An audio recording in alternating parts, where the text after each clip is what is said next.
This title is narrated with virtual voice, computer-generated narration for audiobooks. The Raccoon King by K.T. Toome. The Raccoon King. Prologue.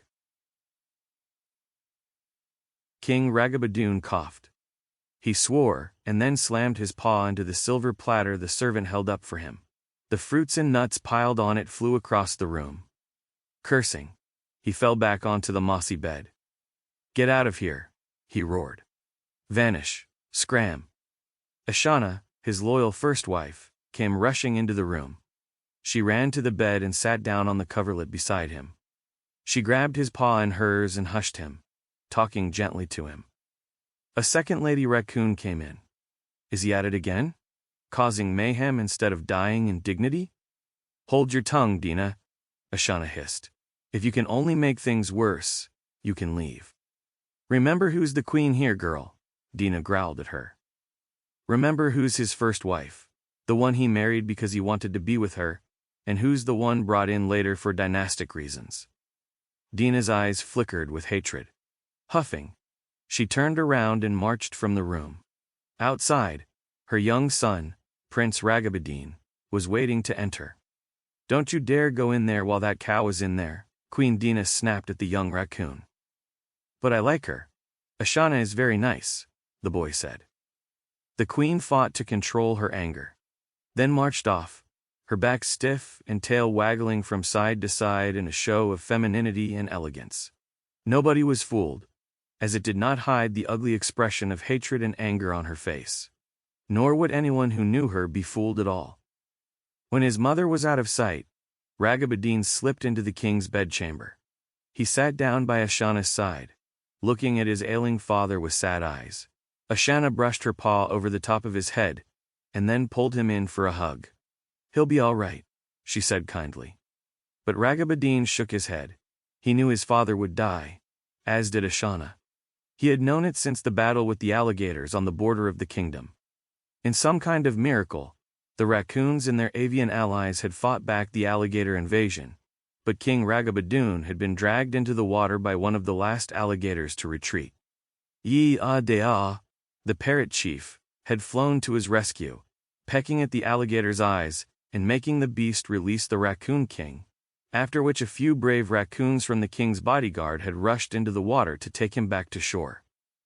King Ragabadoon had been seriously injured, but while the wounds from the alligator's teeth seemed to heal, his health kept deteriorating.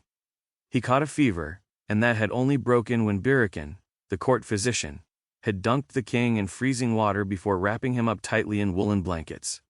Birakan had only gotten permission to do that after challenging the queen.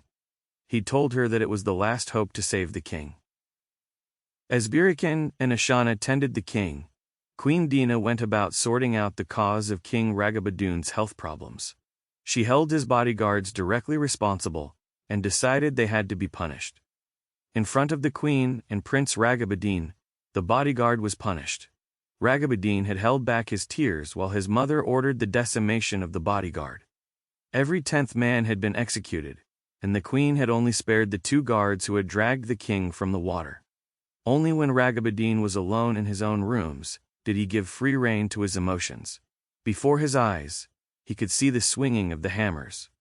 He could hear the thuds and the screams and sighs. Ashana heard him cry, and she came and sat with him to comfort him.